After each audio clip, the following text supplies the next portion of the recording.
This is episode 38 of Feel for the Game. My name is Wilkes.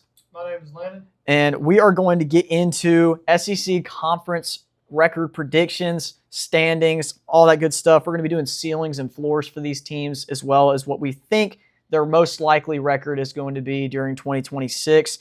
This is part 1 of 2. So if you enjoyed the video, stay tuned for part 2. We'll drop the top half of the conference standings, and we'll go over those in the next video. Hopefully in the next week or two, we'll be able to put that out. We're going to start at the bottom of the conference. So if you were looking for one of the top teams, you're one of the bigger fan bases, you're going to have to wait till the next video. But I still think there's a lot of good content to be covered here. And we'll get right in with Arkansas. I think that was probably pretty obvious, given last season that they were going to be our first team up. All right, so the first game with Arkansas, they're taking on North Alabama is what it looks like. Yeah. That was an easy W. We were pretty certain on that. To start, we got their record at 2-10 again, 0-9 in conference. Basically the exact same as last year. I mean, there's not much reason right now to be super excited if you're an Arkansas fan. I guess the new coach, but I'm not super high on him.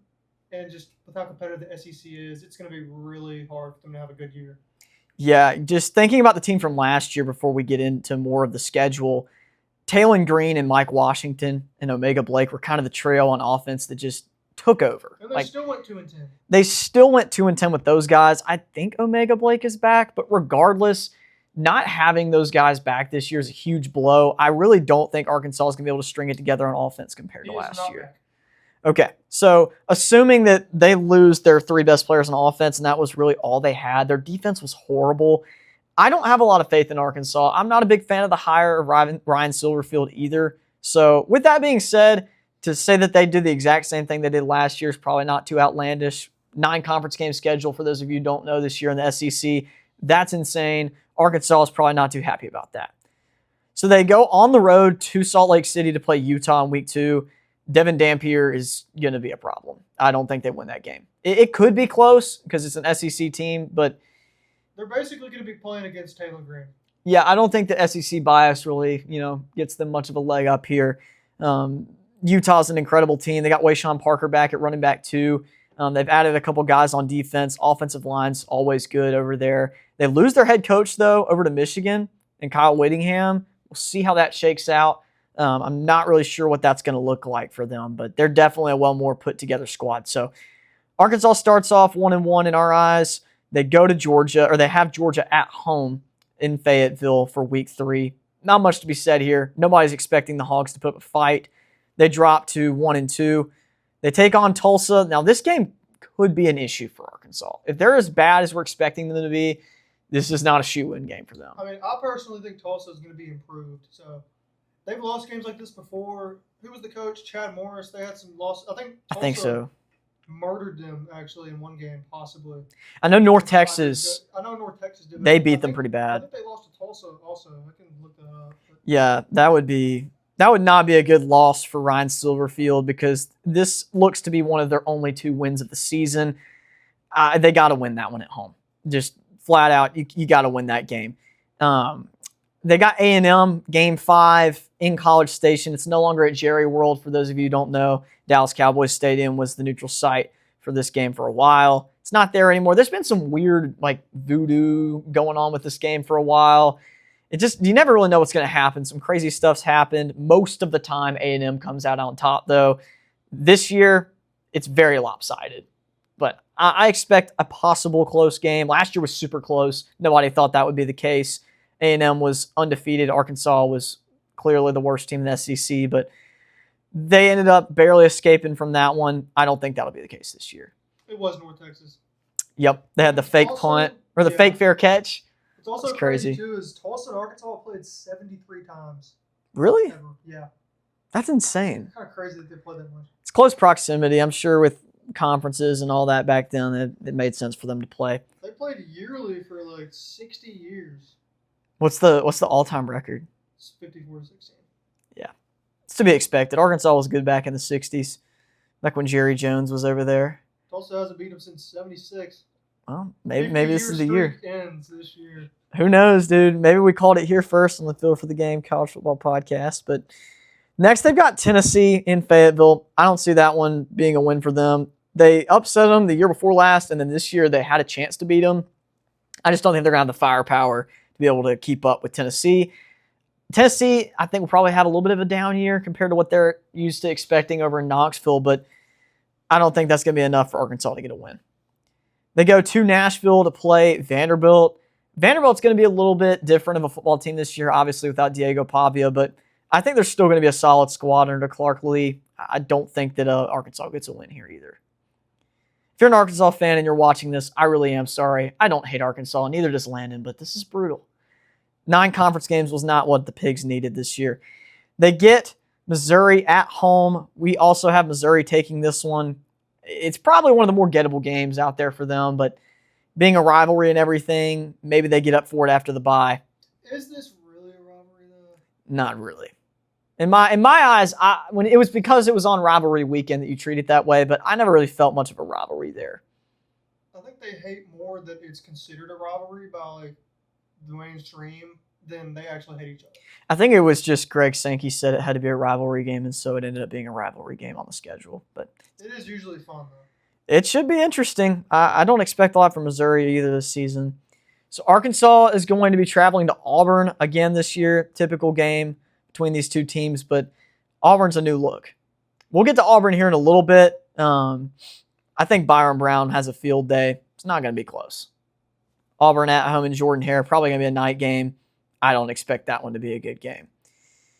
South Carolina goes into Fayetteville. Another game we don't expect Arkansas to win.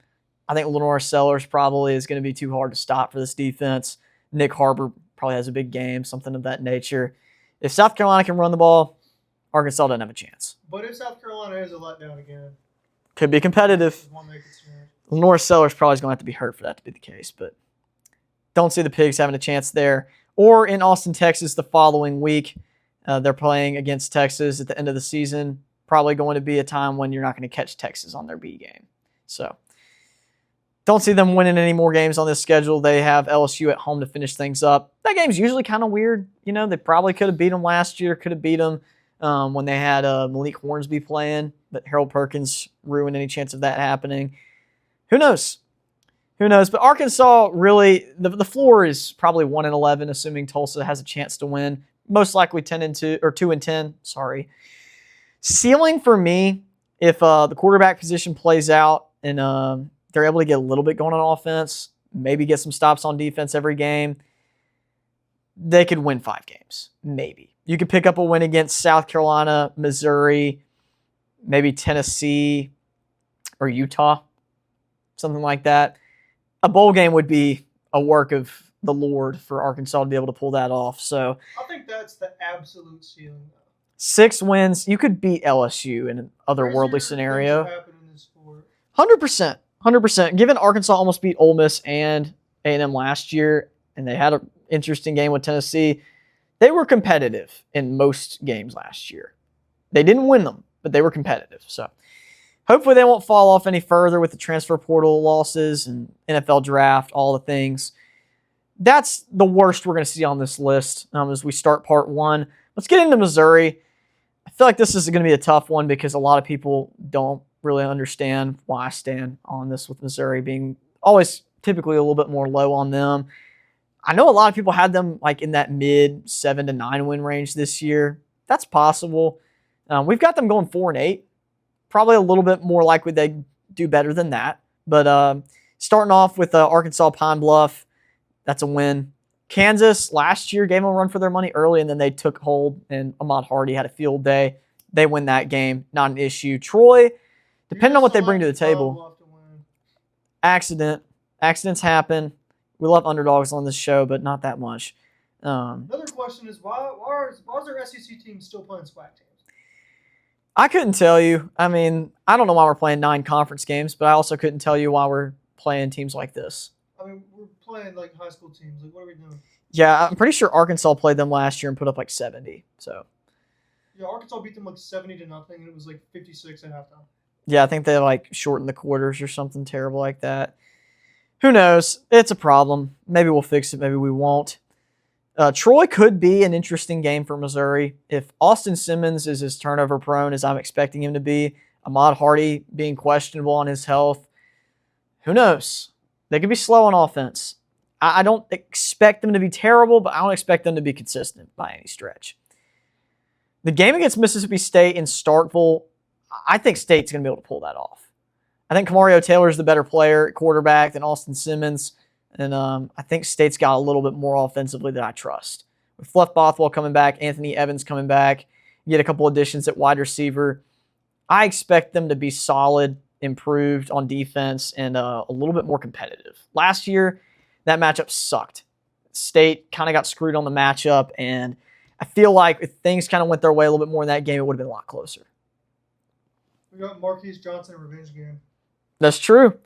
That's true. Marquise Johnson transfers over from Missouri to Mississippi State, so revenge game imminent for him. I think State's been doing really well with transfer wide receivers as of late. You go back, Kevin Coleman flipped from Mississippi State to Missouri. He's gone, I think, but a lot of correlation there at wide receiver for those two teams. I think we're going to be good with State probably winning that game. Definitely a coin toss on them. Could be close. Really close. Florida is going to be headed to Missouri in the next matchup. We have Florida winning this one. I feel like Florida's just got more upside as a team. I trust John Summerall a little bit more with the squad he's got coming in. Loaded running back room. Eric Singleton at wide receiver. Dallas Wilson at wide receiver. They got a lot of guys. If defense is strong for Florida, I think they got the edge. So we have Florida winning that game. A&M plays Missouri again. It's at Missouri. Last year was a thrashing. Wasn't even close. Like 41-10. It was really bad. Was that last year or was that the year before last year? That was last year. Was last year? That was when Damon Wilson was there, and he I don't think he did very much in that game.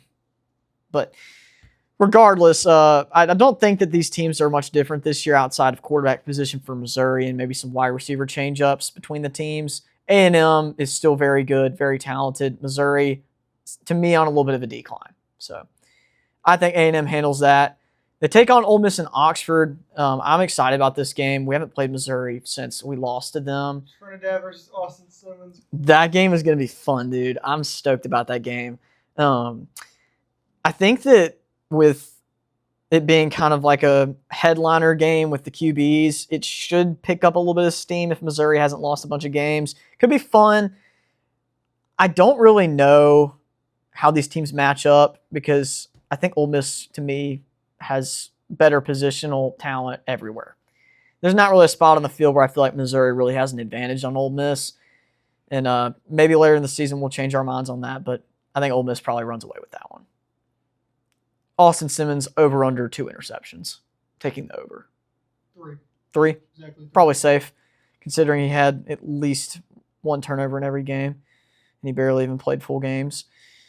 All right, Missouri finally gets a win in the win column, taking on Arkansas, our winless team in the SEC from this season. I think that with it being a rivalry game or whatever, they'll probably, both teams will get up for it relatively. It's typically a competitive game. Sometimes it's been a snow game in the past. I don't think that'll be the case this year. It'll be probably late October. Taking Missouri here, I don't think there's much of a question there that they're probably going to win. But if Arkansas is going to steal one, it could be that one. They've got Texas at home. I don't see that one really being close. I think it's a huge mismatch for Missouri talent-wise. Texas has one of the best talent composites in the entire SEC. So I don't think that's going to be close. Arch Manning probably has one of his staple Heisman campaign games if he's still hanging around in the conversation here in Missouri. Really the same thing with Georgia, except on the road this time. Yeah, same thing with Georgia here. And sometimes this game gets hairy, but I'd expect Gunnar Stockton to have a field day over at Athens against Missouri here. And it could be close, but I don't expect it to be. Georgia's probably going to be the most consistent team in the SEC this year. Missouri with a turnover-prone quarterback and a questionable running back situation. Not much going for them there. I expect them to drop at least one game this year that they probably shouldn't. I think Kentucky could be that game. Kentucky's going to win or steal at least 1 or 2 games somewhere. They're going to be a more improved team. It may not show record-wise, but I think that offensively we're going to hopefully lean away from the archaic scheme that Kentucky's been running for so long under Mark Stoops. I know we've hated watching that. It's been horrible. Every time I've been to a game, it's been a complete slug. And I know that whenever our respective teams play Kentucky, we dread watching those games. You got to watch me watch Ole Miss play Kentucky when we were in Starkville this year. It was the Austin Simmons disaster class start, and I was just sitting there on that couch. I started pacing around the room, just could not believe what I was watching. It was terrible. We escaped though. We made it out of Kroger Field. Missouri takes on Oklahoma to close the season. This is such a weird game for them to close the season with. I guess it's an old Big 12 matchup, so not the worst option, but Oklahoma and John Mateer probably run away with this one. They got to win that to probably make the playoffs, I'm having to assume, if they're still in the conversation. That leaves us with a 4-8 Missouri team with only one conference win. I'd have to believe they're going to be better than this. Given last year they won 8 games. I just don't feel good about the quarterback position. As somebody who's watched Austin Simmons play a decent amount, I hope that he plays better than he's played, but he's got some talent. It could develop. I'm just not there yet with him. Unless Ahmad Hardy carries his football team, 4 wins is probably acceptable. Missouri fans would obviously disagree and say 9 wins is the standard, but I think this is a... Missouri fans would approach this with pitchforks and... No, it's like... Yeah, so far, if you're a Missouri or an Arkansas fan, you probably aren't going to be watching this podcast anymore, but, that's why there's 14 other teams in the SEC. But there's always a team that's going to just flop. This is our flop. Yeah, and we still got multiple teams in that 6-6 range that could totally flop. There's teams in the top tier that could flop. With the versatility of the scheduling now and 9 conference games, all it takes is one bad transfer class, and your Ole Miss or LSU could be a 4-win team. That's just where we're at now. It hasn't happened yet, but it will. All right, let's move on to Florida. This is a controversial team also because we all know that they have a tough schedule. Everybody knows that. It's been very, very apparent to everybody that John Summerall is walking into a death trap here in year 1.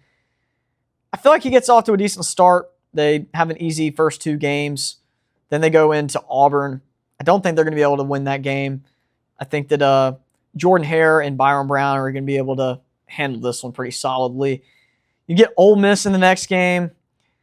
I feel like, as somebody who's biased, I think Ole Miss is going to win this game. Talent-wise, I feel like we got the edge there. But what are your thoughts on Florida and Ole Miss here so that we get some non-biased takes? I think just talent-wise, Ole Miss is just overwhelmingly better. And, it is at the Swamp. It could be weird. Y'all lost down there last time. I would like their chances better if they beat Auburn. If they're hot off the Auburn game, yeah. This game, there's going to be a ton of hype. And then they would win that to get to 4-0. I could see that. But coming off the Auburn loss, I just don't know. I'm going to have to agree, obviously. But that could also give them a sense of urgency to win the next game. John Summerall coach teams do have a solid sense of urgency, and he's seen a lot of Ole Miss in the past 3 years. I think he's played us 3 times. So he's definitely seen enough of Ole Miss, even though there's going to be changes over there with Lane Kiffin leaving and Charlie Weiss leaving. It's still relatively the same. Not much has changed over there. So similar beast there for John Summerall. I don't think they get the win there. They drop down to 2-2, taking on Missouri. We had them winning that game. South Carolina will be interesting. I think this game is the make or break game in the schedule at this point. If you look at the matchup, you got Lenora Sellers going into the Swamp. They're probably at a make or break spot in the season. For both these teams, I think this is really important. If you lose this game for Florida, you're probably on a fast track to 3-6 with what you have coming up next. Yeah, your last 2 games of the season are where you got to bank on getting wins. But the Auburn and South Carolina games are very key for Florida. Yeah, I think that if they can split those, that would be huge. But we have them losing both of those, unfortunately. So probably win one of those to make a bowl game, if I had to guess. Unless they're much better than we're expecting and they're already going to be making a bowl game. So we have South Carolina winning that one. Texas in Austin. I think that game was close last year in the Swamp. They won. Yeah. Take that back. Florida won that game with DJ Lagway somehow. I genuinely don't know how. But I think Arch Manning has probably a lot of revenge on his mind here. I think they take care of business. I don't think that one will be close. So coming off the bye week, you get Georgia. Neutral site. It's no longer neutral site. Really? They nixed that too? That's crazy. I didn't know that, man. Yep, this is the first year that's not neutral site in Jacksonville. Well, the world's largest outdoor cocktail party is just going to have to get moved to Athens for this year. That sucks. Hate that. I actually like it better. Really? I think just having more on campus is better. You know, I'm a proponent of that with the college football playoffs, so why wouldn't I be in the regular season? I think that's probably a good thing. Still cool, or it was still cool when they had it in Jacksonville, even though we never went, you know. But yeah, I think Georgia's going to take that one. Rivalry could be close like last year, but I'm expecting Gunnar Stockton to have a good performance, and they take the W there. They take on Oklahoma in the Swamp. This will be a fun one.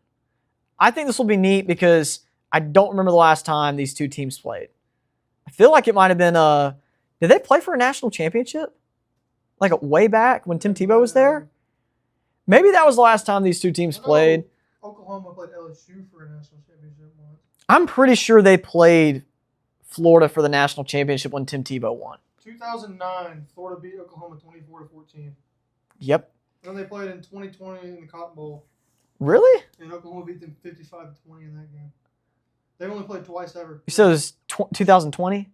Yeah. That was the Kyle Trask year. Kyle Trask. They got smoked. Yeah. Who was their quarterback in 2020? Oklahoma? Yeah. Was it Jalen Hurts? It wasn't Kyler, was it? No. Kyler was was he 2018?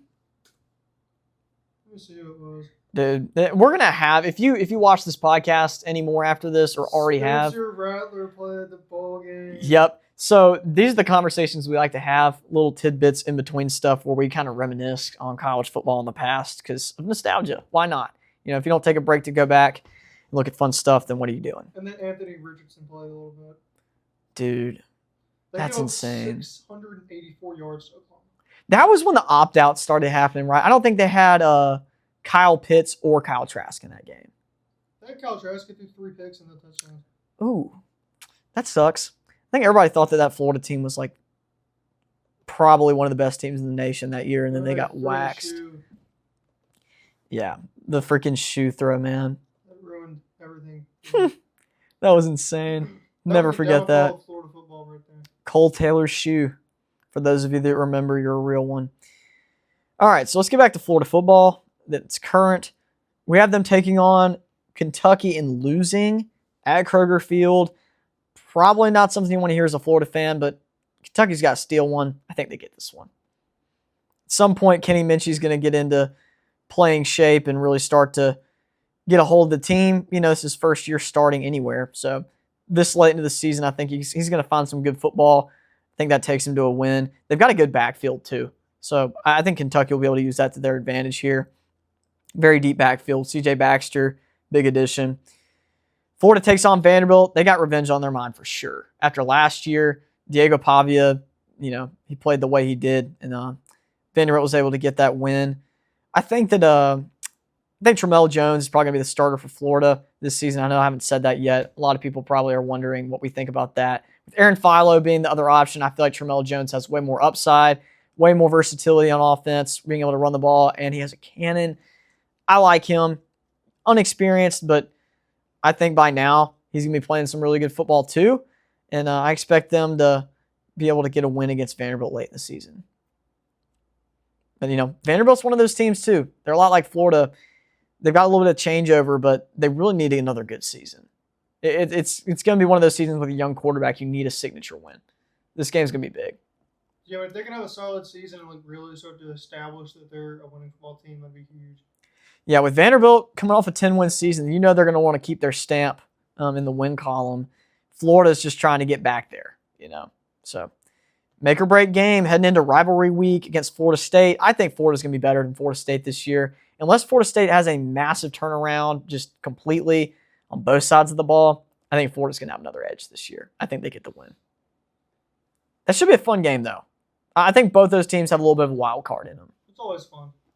And Gus Malzahn stepped down. He's not coaching for them this year. No. So that's a big deal. Ashton Daniels went over there. He's going to be probably their starter. He's solid, but you just don't know with Florida State right now what they're going to do. So with that being said, we have Florida at 5-7, 2-7 in conference. I think ceiling's probably 7 to 8 wins. Floor 4. maybe 4 or 5 wins. I think in year one, you got to expect lower standards here. If I was a Florida fan, a bowl game would be great. So, any final words on Florida? Not really. I feel like that's a pretty good spot. I feel like we got them in a good spot. I think they have a decent shot to scrap away to 6 and 6. In the SEC, really anybody can win. Situation. That's the big question mark. I feel good about Tramel Jones, though. Kentucky, sitting up here at 4-8. I really feel like they could also do better than this, but again, 9-game conference schedule is brutal, so this is going to be tough. We got Kentucky getting wins over Youngstown State, South Alabama, Florida, and Missouri. That's it. They could sneak one against Louisville here, possibly, but I feel like Louisville's probably going to be one of the better teams in the ACC this year. We both agreed on that when we were looking at these games. I'm looking at other games here that could be interesting. Depending on what Alabama looks like out of the gate, this could be a weird game. This could be the Florida State 2.0. Maybe it could be. I feel like Keelan Russell's the answer over there. I don't expect it to be a slip up, but after last season, we were super high on Alabama, and week 1 happened. We wrote it out, though. We wrote it out. Even through all 4 losses, we wrote it out with Alabama. Alabama's going to probably get a win here, but expect something weird. A&M, I don't see that one being close, most likely in College Station. South Carolina will be an interesting game. LSU at Kentucky could be weird. Given Lane Kiffin's track record with Kentucky, every game has been a close game with Kentucky. Maybe that's just Mark Stoops. No. Mark Stoops probably did have his number to some degree, but who knows what could happen there. The style of his teams. We were talking about how terrible it is. Like, they just muck up every single game. Lane Kiffin playing that high-paced tempo offense, spread offense, RPO, all the things. The antithesis of that is power football, ground and pound, keep you off the field. That was Mark Stoops. So you get 1 or 2 turnovers go your way, they'll beat you. Oklahoma in Norman, I don't think they have a chance. Huge mismatch. Vanderbilt's going to be tough. They got it at home. Could flip that one. Tennessee in Knoxville, I don't think they're going to win that game. They could flip that one, though. Got them beating Missouri, losing to Louisville. There's a manageable way for them to get to 7 wins, but I'm not going to bet on it. I'd say ceiling probably 7 wins, floor 3-9. Yeah, that sounds right. We both don't hate Kentucky this year. I think this is one of those teams that we have low that we wish we could put higher. With the coaching changes over there, and the transfer portal haul was pretty solid. In the trenches and at skill positions, this is the best Kentucky team that has been there in probably 3 years. So, even with that being said, we got them at 4-8. Hopefully they do better than that, though. These schedules now are just insane with the 9 games. And then require that you schedule a power team for your other non-conference. Yeah, it's brutal. And South Alabama's not even that bad. Louisville baked in. Yeah. It was probably going to be like a top 20 team this year. Yeah, and if they beat Ole Miss off rip, they could get dangerous fast. Let's move on to Vanderbilt. This is our first team in the 500-plus column. So welcome, Vanderbilt, to the winning section. We got them taking on Austin Peay first. W. Non-con's pretty easy. You got Delaware. They're an up-and-coming team, though. Nick Minicucci is one of my favorite group of 5 quarterbacks. That could be interesting. If Vanderbilt's on the decline, they're going to have to watch out for the Blue Hens. I'm more worried about NC State, though. I expect them to be able to get a win here, but CJ Bailey's really solid. So this should be a really fun game. I'm looking forward to that one, man. That may be one we have to look at traveling to. Depending on what the rest of the schedule looks like in week 3, if it's not too packed, that could be fun. I loved Nashville. I want to go back at least once. We went like one really cool restaurant there. It was really good, and I loved it. So if we ever go back there, we'll try it again. Can't remember the name, though. Auburn and Georgia, tough stretch. Ole Miss, like that 3-game stretch is brutal. Yeah. So I don't expect them to get a win there. If they're going to pull off a win, I think it would be Auburn and Jordan Hare. But Ole Miss and Nashville, could get interesting there too. I don't think Georgia's going to be close, though. Yeah, I mean, I'm going to go to Athens. I just don't see it. I don't see it either. And Kentucky, I think they get the win there, head into the bye. Mississippi State has not played Vanderbilt in a long time. This used to be a staple cupcake game for Mississippi State. It was the SEC West East game that was their permanent game every year. Yep, and I always remember. No, that was Ole Miss. That was y'all. We played them every year. Yeah. But y'all played them every other year, I think. Kentucky. Ugh, that was awful. Yeah. But I remember when Dak Prescott put belt to Vanderbilt. That was peak. Which one, the 2014? I think that was the 2014 team. I was at that game. Dude, that game was peak. Belt. Y'all smoked them, man. They suck so bad. Vanderbilt's come a long way, though. Both these teams, I feel like, are on the same plane right now as far as what they could do. But State's got the quarterback, and I feel like that's the big difference. Kamario Taylor is definitely going to be playing better quarterback play than what Jared Curtis is going to be bringing to the table. They were about to dunk on Shapen from last year. I honestly didn't even have anything to say about Shapen, but I hope he's doing okay wherever he's at right now. But it's not going to be starting for Mississippi State. So Kamario Taylor's got that wrapped up. I think that's the advantage. Jared Curtis, 5-star coming in. Hadn't even said his name yet, but I just don't think that's going to be enough to win that game. He's going to have a master class in Starkville. I mean, I don't care how good you are and how high you're rated. True freshman coming in and starting the SEC immediately is going to be really hard. Especially playing in Starkville, too. I think that's going to be tough. A lesser talented team like Vandy, it's just really tough. They lost a couple guys, too. Ced Alexander's back, and I think they have Trey Richardson. Not Trey Richardson. They had one wide receiver that was really good. He's back. So hopefully they're able to put something together this year. I really love Vanderbilt. I'm kind of a bandwagon. Last year was a lot of fun. I enjoyed getting to go see them play. So we'll see what they can do. We got them losing to State, and they play Alabama at home. With how that game's been the past 2 years, who knows? But we're taking the Tide. Going to roll with them there. Lost to Florida, coin toss game, but Florida's going to steal one. We have them beating Tennessee to end the year, though. So that would be back-to-back years they beat the Vols. That has not happened in a long time. So a lot of variance there for Vanderbilt. It's 6-6. They could go. I feel like they could go to 4 wins floor. They also could probably win 7 or 8 games, maybe 9. Yeah, I feel like somewhere between 4 and 8. Yeah, and or 4 wins, 8 losses, not 4 and 8. I was about to say, yeah, I think that I think that's about right for Vanderbilt. I don't think they're going to be able to compete with last year's team, but I can be proved wrong. Nobody saw it coming the first time. They may not see it this time. So see what the Doors do. Got them at 3-6 in conference, just behind Auburn. They'd lose in a little bit of a tiebreaker in placement there. One more game on there. Like if they do beat Tennessee at the end of the year, to beat them 2 years in a row again, that would be a big deal. To drop Tennessee to 6-6, they're going to be after Heupel's head. I was about to say Josh Heupel's going to be fired by then. If Tennessee loses more than 4 games this year, I think he gets fired. So we're going to be predicting them to fire him. Yeah, I think this is his last season in Knoxville. And to be fair, I don't know that it's necessarily the offense. It just feels like the team just hadn't been able to put it together. Maybe he just needs to get back to being an OC. I don't know. Maybe that's presumptuous of me, but I don't feel like Tennessee's offense has really ever been the issue. Recruiting and then holistically as a team, they just have never put it together when he's been there. That Hendon Hooker season was the season. Yeah, I mean, I've never really liked him as a coach. He inherited, UCF after Scott Frost left. Dylan Gabriel on the team and just drove them into the ground. Yep. A 500 team. And then gets a Tennessee job somehow after that. Yeah, I don't know how he found his way there. When they made the playoffs, but I mean, as much like change as this team has had, that year they had the great offense and the bad defense, and the next year bad offense, great defense. Like, what's their identity as a team? They don't have one. I think that's why I've got him here, and you agree that we put him here. It's just there's no consistency from this ball team. Like last year, it seemed like maybe the offense was going to click with Joey Aguilar, and then it just didn't. They couldn't close out games. Defense let them down. They ran the ball good sometimes, and then sometimes they just couldn't do anything.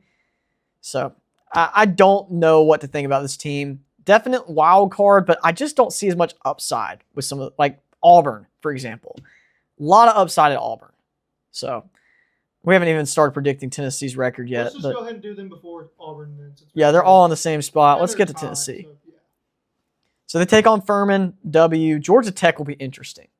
Alberto Mendoza is a wild card player. We don't know exactly what he's going to bring to the table. He's quick. He seems to be relatively consistent throwing the ball.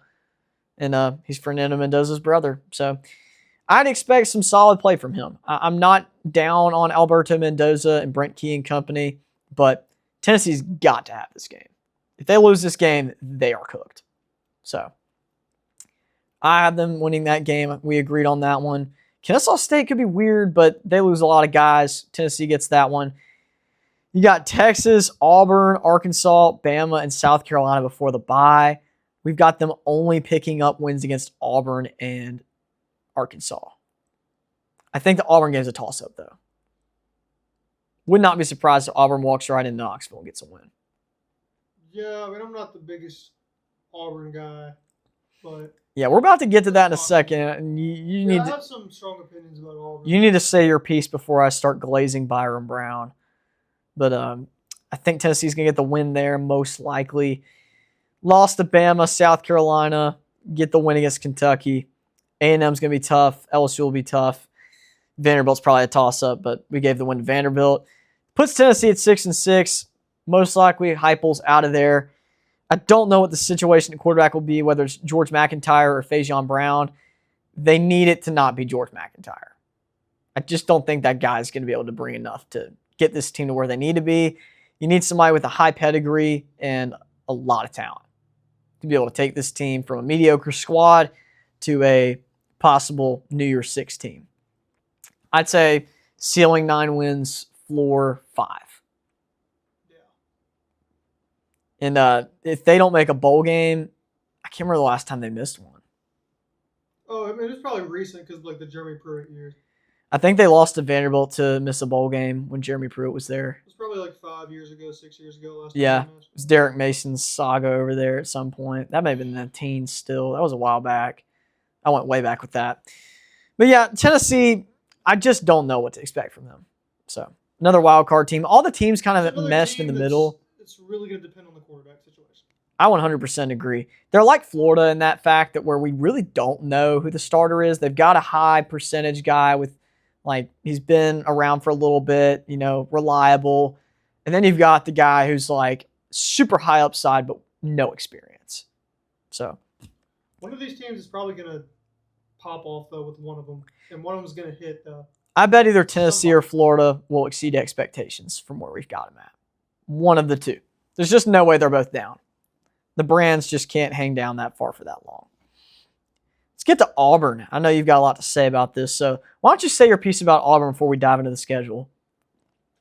All right, so me personally, I don't trust the Alex Golesh hire. I didn't think he was that great at USF. They had like supreme talent to everybody in that conference. I think he was there for 3 years, wasn't it? Yeah, about 3 or 4 years. They went. I know that before last year they went 6-6 twice with good rosters. Like they had no excuse to be going 6-6. At least the second year they had no excuse.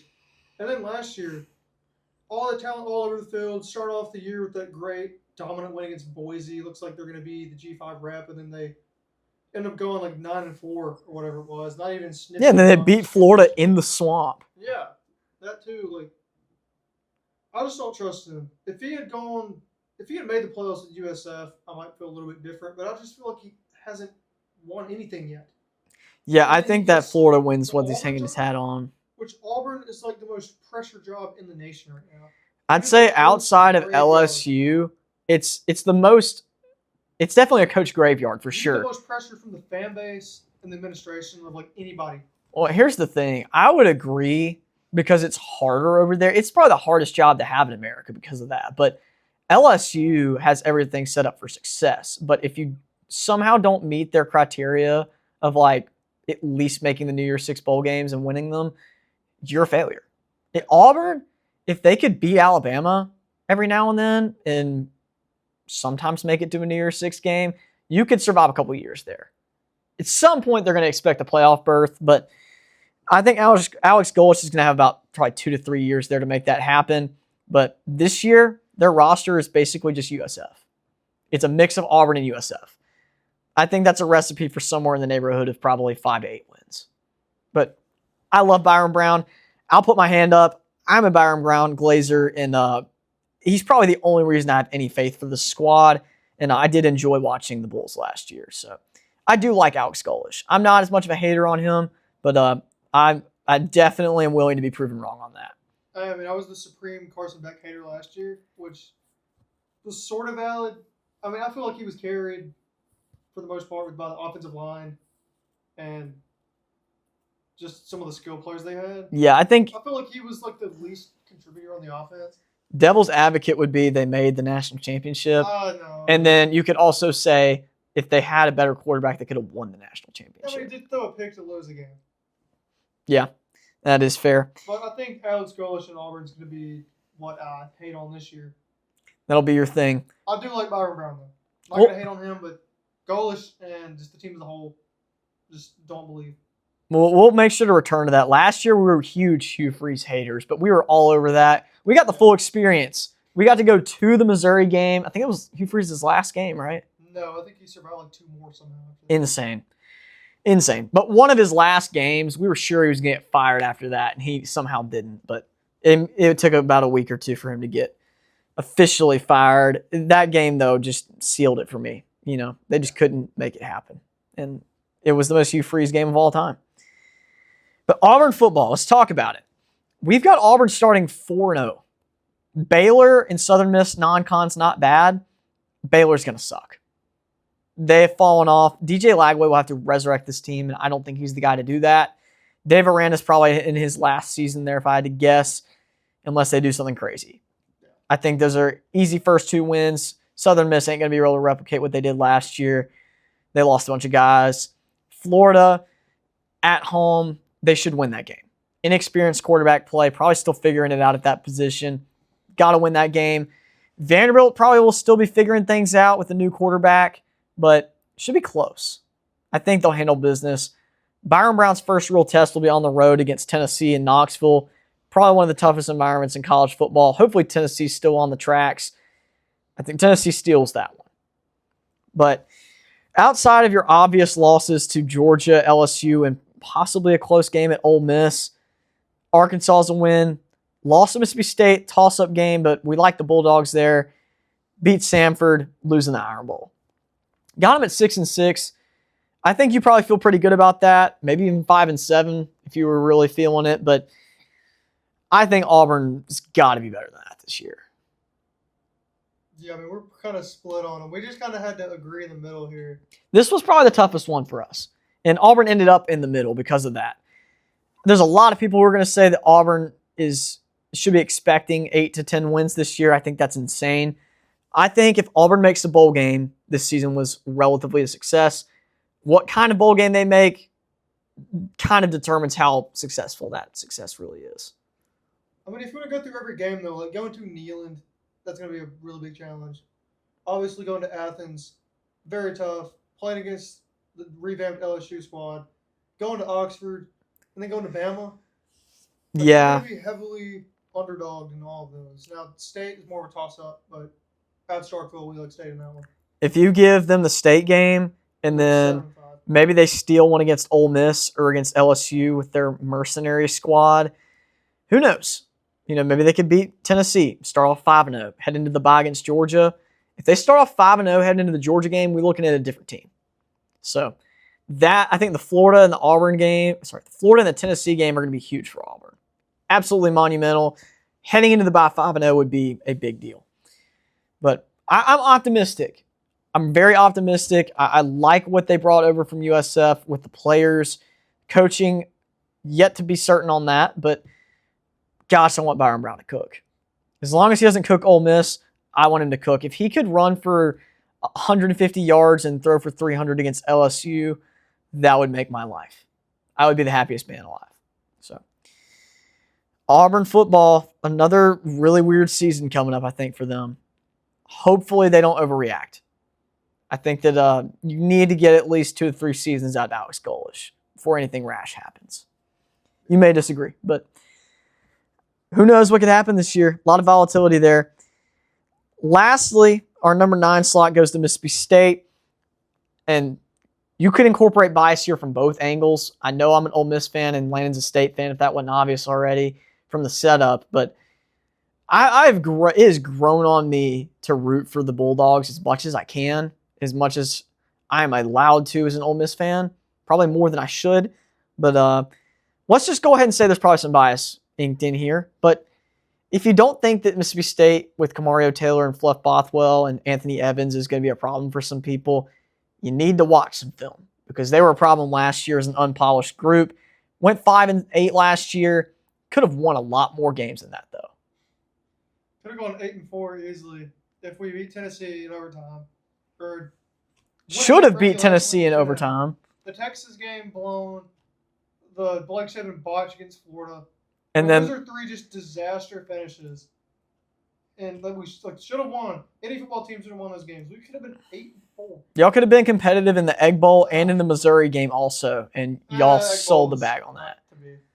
It wasn't to be. Ole Miss was supposed to win that game, but that y'all had freak stuff go the opposite way in both of those games. So, unfortunate. Very unfortunate, but Mississippi State looks to be more improved on defense and offense this year. Jeff Lebby's third year is a make or break. You don't have Arizona State on the schedule. You're placed with Minnesota. You were down on this one. I had to convince you that State can win this game. Yeah, I mean, it's at Minnesota, week 2, just really weird game. I don't feel great about it, but I definitely think we can win this. Yeah, so this was a good team last year. They went 9-4. That's what you got to look at. So Mississippi State could have been an 8-4 team. Minnesota probably shouldn't have been a 9-win team or 8-4. Whatever they were last year, I think they were overrated. And they weren't even ranked, but easy schedule for Minnesota. Well, they went 8-5. They didn't go 9-4. Still, though, this team does not have much talent in my eyes. They're a physical team. Can't believe PJ Fleck's still the coach over there. But I think Kamario Taylor has a coming out party right here and proves to people why he's the guy. I think that if they get off to a hot start and they're able to maybe pull off a win or two in the next 2 or 3 games, there could be some really interesting conversations around what his play looks like and maybe some postseason accolades for him. But, man, I think this is a good start. Get the win against Minnesota. Probably going to be a lot of people picking against Mississippi State here. After last year with the Arizona State upset pick that we had, I'm rolling with Mississippi State in this one again. I'll probably end up betting Mississippi State money line on this one. I don't know what the over-under here is. I don't know what the line is set at, but I'll probably be hammering Mississippi State money line. It's such a hinge game for the season, this one is. It's huge. If we were to lose this one, then you'd have to assume we lose to South Carolina. And then, I mean, Missouri is not free. Where's the next win? I mean, Vanderbilt would be probably the next winnable game. I mean, what do we have? We have us going, what is that, 3-5 all the way to the Vanderbilt game? Yep. If you lose the Minnesota game, that's 2-6 instead. It's not what you want to see. And then in the Missouri game, that's like a coin flip too. And they could be 1-7 and worse. Yeah, I think the floor here for Mississippi State's pretty low, unfortunately. You could be looking at 2 or 3 wins. There's a real possibility that UL Monroe and Tennessee Tech are your only wins. But exist out there. I don't think dark place. If Kamario Taylor unfortunately were to get hurt or something bad were to happen, I think that's your floor. Yeah. But I'm expecting, Lord willing, he stays healthy. Mississippi State plays to their fullest potential. I think 7 or 8 wins is doable. I mean, you'd have to get probably an upset somewhere in here. Maybe in the Egg Bowl. Maybe you upset LSU or South Carolina. One of those games would probably have to be an upset, 1 or 2 of them. So the biggest thing is going to be weathering the storm of Bama, LSU, Oklahoma, and Texas all in a row. At least y'all get a bye after Alabama. That is brutal. We're likely going to go winless through that stretch. But if we can just keep the morale up and get the 3 wins in a row after that, we'll be in a good spot. Dude, I did a video on TikTok the other day about Mississippi State's 2014 team, and they didn't beat Bama or Ole Miss that year, but they put belt to Texas A&M and LSU. It was awesome. If State could do something like that this year, and Auburn too. Then Auburn was really good that year, to be clear. They were like number 3 or something. Well, they ended up going 8-5. They were highly ranked for a while. So Nick Marshall on that team. That was a good Auburn team. But to be fair, if State had a couple of decent wins, you pull off South Carolina, maybe you beat Alabama or LSU, and then you beat Auburn and Ole Miss. That's a lot to ask. y'all could find yourself into that 8 to 9 win range, and this could be one of the better state teams in recent memory. I mean, Kamari Taylor just becomes a Heisman candidate, which he has the talent to do that. He's a sophomore. He could be a Heisman candidate going into junior year based off of what he does here. I mean, if he has a really, really good early start to the season, dark horse. Easy. I think it really, really hinges on the offensive line. Because it was bad last year. I think the defense will be improved. I think the defense will at least be average. We should have a pretty good secondary. I like some of the D-line additions we have. We had a guy, I can't remember his name right now, but he got hurt in the Arizona State game last year. I remember that. And dude was just wreaking havoc before that. That was a big loss last year, but we're going to have him back. Arnett as the DC, which is interesting, but he's proven he can be good in that position. I think that Mississippi State's probably one of my most volatile teams in the country. The schedule is stacked against them, but I should probably be the most unbiased person against Mississippi State. Or actually, I say that. I should be biased in the other direction, trying to, obviously be a hater. But, man, I want Mississippi State to have a good season. The fan base is so great over there. I enjoy going to Starkville a bunch this year. I want this fan base to be able to see some success this year. So I'll be rooting for the Bulldogs, and I will hopefully get to go to some games in Starkville again this year, get to experience what we experienced against Arizona State or something fun like that. Hard to beat that. That was crazy. W field storming for the podcast. But I'm looking at hinge games. I think Egg Bowl, probably the Auburn game, and really need to win either LSU or South Carolina. It's really, the biggest stretch, in my opinion, is Minnesota, South Carolina, Missouri. Yeah, I think that we would go undefeated through that. Early stretch is going to be a big deal.